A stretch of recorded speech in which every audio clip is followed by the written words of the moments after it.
మనుష్య శరీరం ఇయ్యి, అభ్యంతరం లేదు. ఒకవేళ ఉత్తర జన్మలో నాకు మనుష్య శరీరం ఇవ్వవా, నాకేం బెంగలేదు శివ, నాకు మనుష్య శరీరమే ఇమ్మని నేను అడగను. దేవత్వం, నన్ను ఏదో ఒక దేవతా పదవిలో కూర్చోపెట్టు అని కూడా నేను అడగను. ఒకవేళ నువ్వు కూర్చోపెట్టావు అనుకో, నాకేం అభ్యంతరం లేదు. నన్ను ఒక కొండని చెయ్యి, నాకు అభ్యంతరం లేదు. నన్ను ఒక పెద్ద అరణ్యాన్ని చెయ్యి, నాకు అభ్యంతరం లేదు. నన్ను ఒక మృగాన్ని చెయ్యి, నాకు అభ్యంతరం లేదు.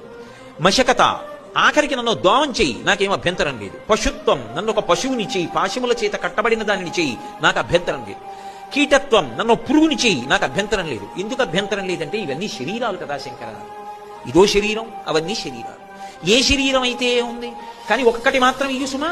నా మనస్సు మాత్రం నేను ఏ శరీరంలో ఉన్నా పర్వాలేదు, నీ పాదార విందముల యందు మాత్రం ఎప్పుడూ భక్తితో ఉండాలి.